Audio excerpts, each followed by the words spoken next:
Olá, queridos alunos, tudo bem com vocês?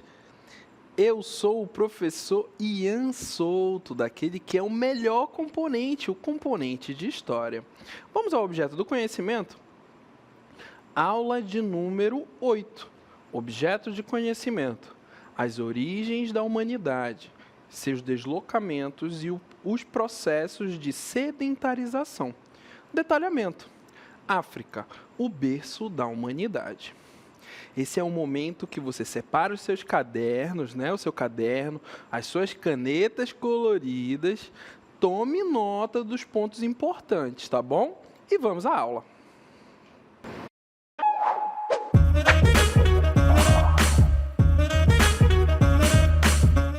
Olha só, que maravilha, né? A nossa aula tem uma temática muito importante, né?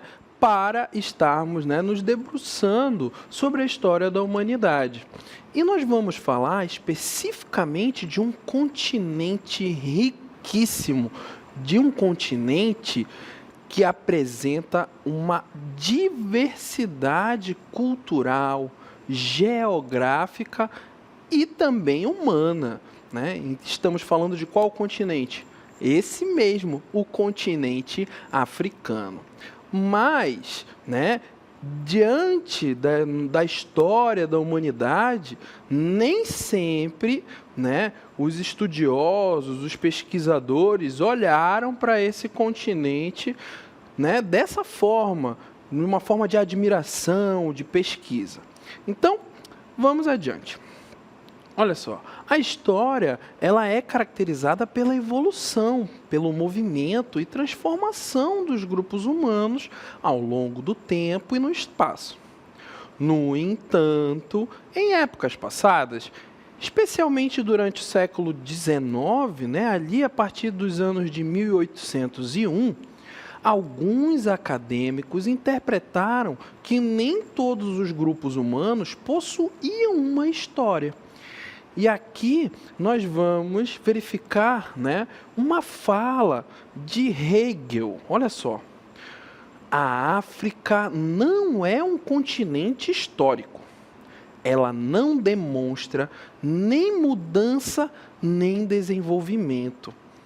No passado, algumas pessoas achavam que comunidades como a da África não tinham história e não mudavam muito. Mas hoje a gente sabe que todo mundo tem uma história incrível, por sinal, e passou por muitas mudanças ao longo do tempo. Cada pessoa e lugar tem sua própria história, Então você percebe que nessa fala você traz muito preconceito. E essa foi uma fala que foi muito reproduzida e que, infelizmente, em algumas situações, até mesmo nos dias de hoje, ela é perpetuada. Então, o que nós precisamos verificar é que houve sim, durante um tempo, a perpetuação desse preconceito para com o continente africano. Olha só, Hegel, assim como outras pessoas de sua época, pensava que a história era feita por aqueles que viviam no mundo ocidental, principalmente onde? Na Europa. Essas pessoas achavam que só a civilização ocidental era realmente importante na história. Eram eurocêntricos. E aí você me pergunta, professor, eurocêntrico? Olha só, se liga nessa dica.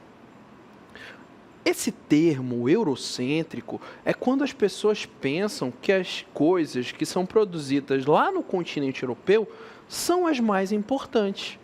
É como achar que na Europa só tem coisas legais e esquecer que nas outras partes do mundo também existem coisas muito legais, não só de se reproduzir, mas para contar. Isso não é muito justo, porque em todo lugar tem a sua magia. Então você percebe que o termo eurocêntrico, ele remete ao quê? A Europa no centro, esquecendo que o mundo ele apresenta uma diversidade, né? Nós, seres humanos, somos diversos, com culturas, costumes diversos. E é isso, né, que nos torna importantes. Olha só, como a gente pode perceber nessa belíssima imagem que traz o quê? O continente africano com suas diversas e complexas, né, culturas, representações. Então, aquela fala lá do início da aula, ela é uma fala completamente equivocada, pois o continente africano, sim, apresenta uma historicidade, uma história muito complexa e muito rica, como a gente pode perceber na imagem, né, que está aparecendo aqui na cartela. Então você percebe que, com o tempo, principalmente após o século XIX, né, essa percepção a respeito do continente africano, ela vai sendo remodelada, né, principalmente a partir dos anos de 1960. As ideias, né, que essa ideia que a África não possuía uma história, a partir de 1960 ela foi deixada de lado. E tanto os pesquisadores quanto a sociedade mundial foram percebendo que a reprodução, que o continente africano não tinha história, era uma reprodução racista, né? E que não era justo com as pessoas que estavam, né, dentro do continente africano, geralmente, especificamente, né, produzindo arte, produzindo música, né, gerando uma cultura riquíssima e extremamente vasta dentro do continente dentro do continente africano. Olha só, é preciso desconstruir preconceitos. A evidência científica reforça que todos, independentemente do seu gênero, compartilham a mesma raiz, né? Então, nós, seres humanos, nos originamos, né? Nós partimos de uma origem que ela vem do mesmo ponto.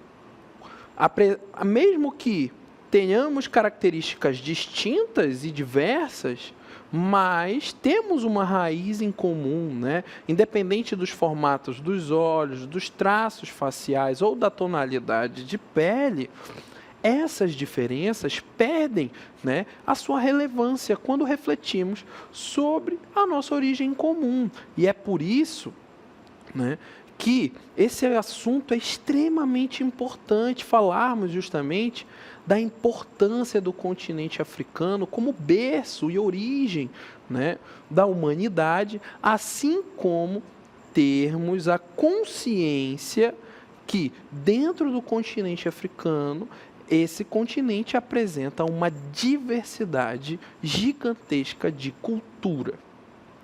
Olha só, as civilizações antigas africanas, né, contam narrativas fascinantes, abordam tanto os momentos positivos quanto os desafios enfrentados por mulheres, homens em seu cotidiano, repletos de sonhos, memórias, tradições, como em todas as sociedades. Diferentemente das histórias que algumas pessoas contam sobre a África, muita gente está começando a estudar esse lugar. E isso é muito legal. Ainda temos muitas coisas, né, para descobrir, aprendermos. A África, ela nem sempre foi importante e teve a sua devida importância, né, mas hoje é importante que a gente dê esse destaque não somente para o continente, mas para as pessoas, né, que lá estão. Olha só, o continente africano, regiões e povos. Explorar a história dos diferentes povos que viveram na África e descobrir quando eles aprenderam a controlar o fogo e cuidar de animais e plantas é um desafio, né? Dizem os especialistas e os pesquisadores. Acredita-se que grupos de Homo sapiens, isso quer dizer os homens, né, que sabem, começaram na África há cerca de 70 mil anos atrás e depois se espalharam pelo mundo. Eles podiam andar a pé, conversar usando a linguagem e até dominar o fogo. Pode parecer incrível, mas há 5 mil a 10 mil anos, o deserto do Saara, né, que fica no continente africano, não era um lugar árido. Pelo contrário, era cheio de animais e plantas. Esse período é chamado de Saara Verde ou Saara Úmido. Durante essa época, as pessoas começaram a praticar a agricultura, domesticar os animais, por volta ali de 2000 anos antes de Cristo. Agricultores começaram, a plantar arroz e alguns tipos de inhame. A domesticação de animais e plantas foram um passo importante para esses povos, justamente esses povos que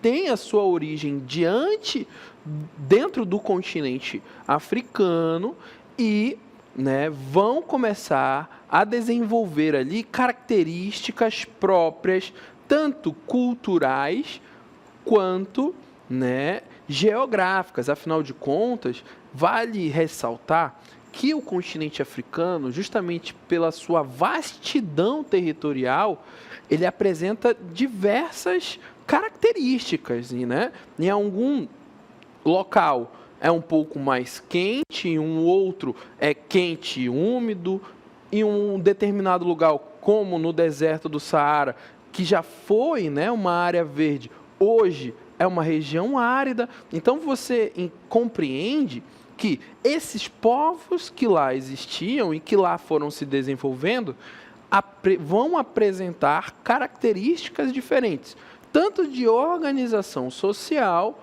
quanto de lidar com a natureza. Na Idade do Bronze e na Idade do Ferro, cidades começaram a se desenvolver e o comércio marítimo tornou-se importante no norte da África. Invenções como o bronze e a escrita foram introduzidas no norte do continente, através do Oriente Médio. Mas a parte sul do Saara não teve essas influências. A África tem 3 grandes zonas climáticas. Esse é um ponto muito importante da nossa aula. Olha só, o deserto do Saara, a savana e a floresta equatorial. As diferenças entre as pessoas no norte, do centro e do sul da África têm essa relação, justamente de como cada grupo lidava com as condições naturais dessa região. Bom, a primeira na qual iremos analisar é o Saara, que é o deserto mais quente do mundo. O Saara é um deserto enorme, fica na região norte da África. Ele é tão grande que cabem mais ou menos 100 países dentro dele. O Saara, ele apresenta essa vastidão geográfica com um clima muito quente. Olha só, pode fazer, inclusive, mais de 50 graus Celsius. E à noite pode fazer tanto frio que até a água pode congelar. Então você percebe que são situações extremas. O Saara também é um lugar muito seco. Não chove muito por lá. Por isso, a água é muito rara. Mas, apesar de ser um lugar tão quente e seco, o Saara é um lugar muito bonito. Lá você pode ver dunas, montanhas, vales. E também é um local muito importante para a história humana. Afinal, há milhares de anos, o Saara era uma floresta. Mas, por causa do clima, a floresta foi se transformando em deserto. Então, já verificamos a condição mais ao norte do continente, que é o Saara. Agora vamos à savana. As savanas são um tipo de bioma que fica entre as florestas e os desertos. Elas são caracterizadas por uma vegetação rala, composta principalmente de gramíneas, árvores e arbustos. As savanas são encontradas em regiões tropicais e subtropicais de todo o mundo, incluindo África, Ásia, América do Sul e Austrália. Essas savanas, né, a savana ela é muito importante para o habitat, né, para uma grande variedade de animais, incluindo grandes mamíferos, como leões, elefantes, girafas. E esses animais são adaptados às condições climáticas das savanas, que são caracterizadas por uma estação seca, né, de seca longa, e uma estação chuvosa curta. Os povos que lá viviam, né, os povos das savanas, foram os primeiros grupos africanos a desenvolver a agricultura e se sedentarizar. E aí você me pergunta, professor, sedentarizar? Que vem de sedentário. Então, acredita-se, né, que diante dessas condições, você tem, diante da savana, esse processo de sedentarização. Então, o grupo dos hominídeos deixa de ser nômade e começa, né, a se fixar em determinados locais. E isso provavelmente aconteceu porque a caça e a coleta eram difíceis naquela região. As savanas são um lugar desafiador para viver, mas também são um lugar de beleza e diversidade. Então, já falamos até então do Saara, né, que até então era o Saara Verde, mas que com o passar, né, dos milênios tornou-se uma região árida. Falamos das savanas e agora vamos às florestas, né, que apresentam um clima tropical e com muitas chuvas e uma enorme quantidade de plantas, árvores, mamíferos, né? A caça e a coleta de plantas comestíveis facilitaram, né, e facilitam a alimentação desses povos e dos habitantes que lá viviam ou vivem, né? A organização social dos povos da floresta, como a dos pigmeus, ela é conhecida pelos estudiosos.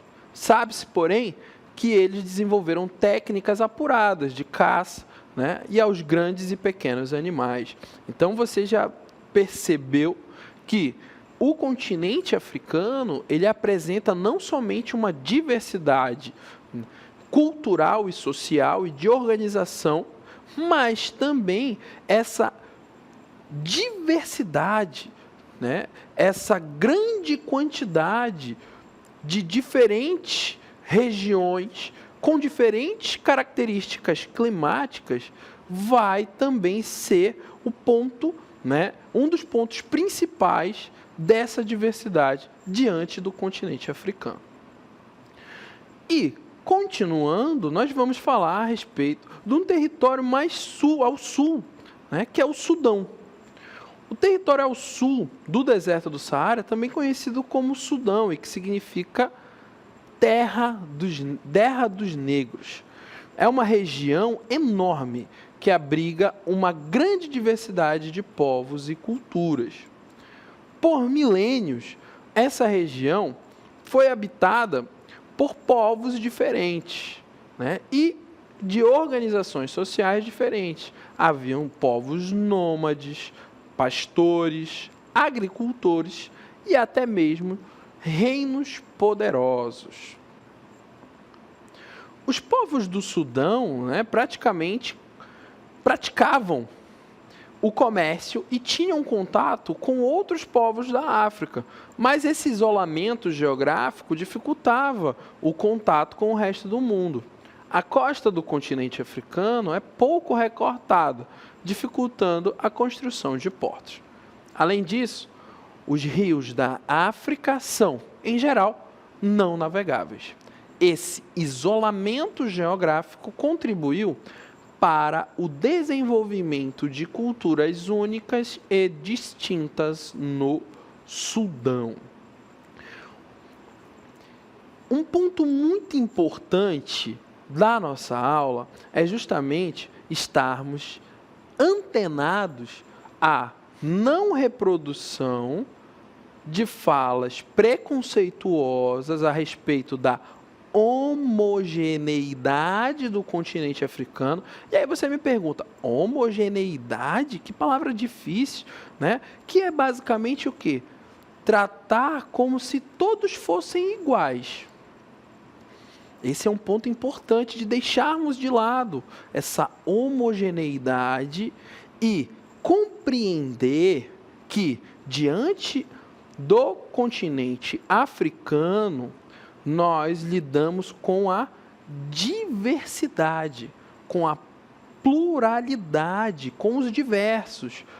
E que essa diversidade, esses múltiplos, eles apresentam conexão também com as diferentes regiões. Então, você percebe o quê?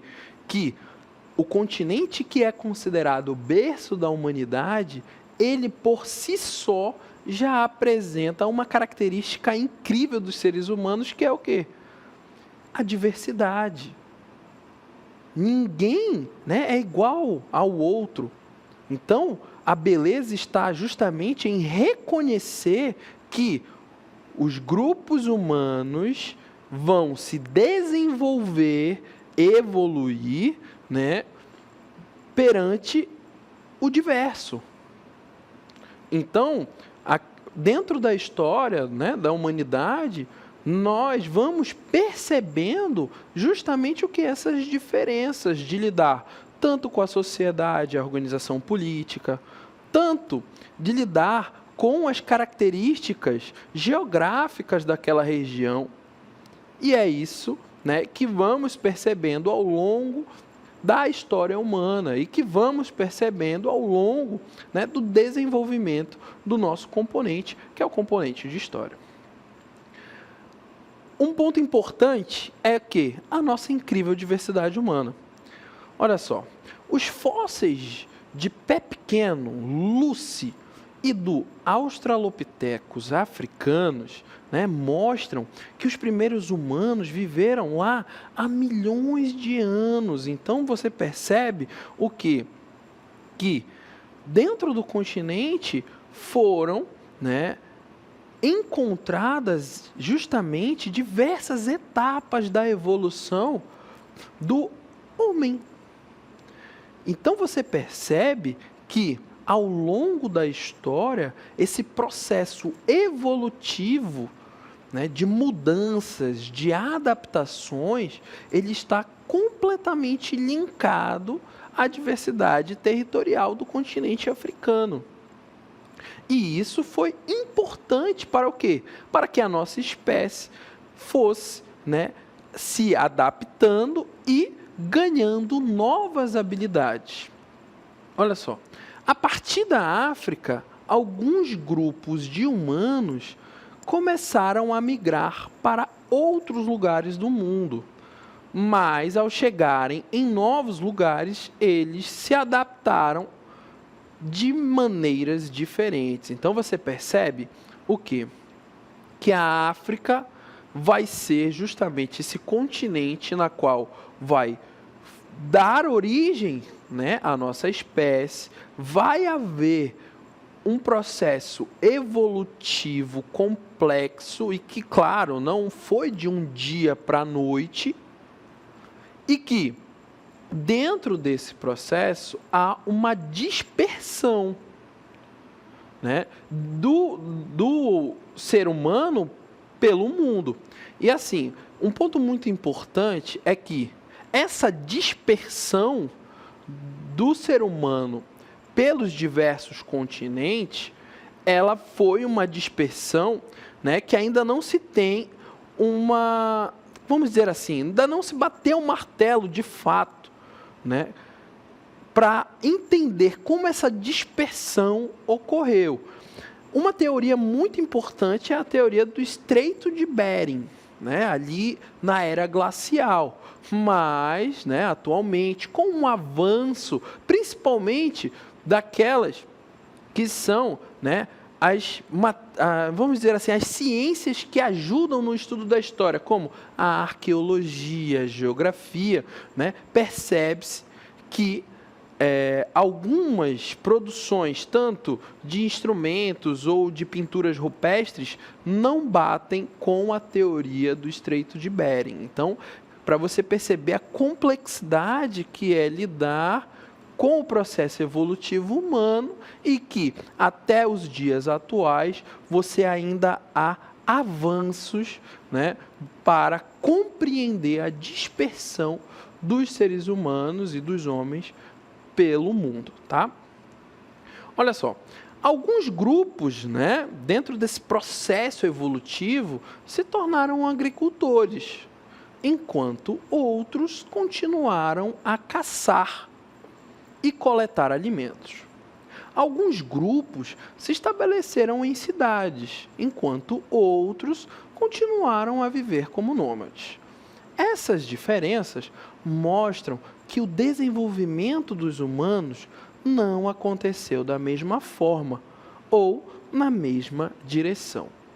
E isso é muito importante para compreendermos que a diversidade humana, ela é incrível. Olha só, as pessoas, elas apresentam diferentes cores de peles, cabelos e olhos, né? As pessoas, nós seres humanos, falamos diferentes línguas, acreditamos, né, em religiões e temos crenças diferentes, assim como cultura e costumes. E é isso que nos torna tão belos, né? Nós, seres humanos, é justamente contemplar essa diversidade, essa diferença. A diversidade humana, ela é um presente, né? Ela nos torna o quê? Mais ricos e mais interessantes e nos ajuda a aprender sobre diferentes culturas e a entender o mundo de uma forma mais completa. Então, a nossa aula, né, com certeza você compreendeu que a beleza não está no igual. A beleza está no diferente. E basta você olhar para o passado para compreender que a evolução humana, ela justamente acontece pelas diferenças, tanto geográficas quanto, né, de organizações. E é aí que mora a beleza. Tá bom? Então, dentro do estudo da história, você sempre deve estar conectado a isso, a entender e compreender a diversidade humana em todos os campos, tanto evolutiva quanto econômica, social, cultural. Tudo bem? E o componente de história está aqui justamente para te ajudar nessa caminhada de compreensão da história humana.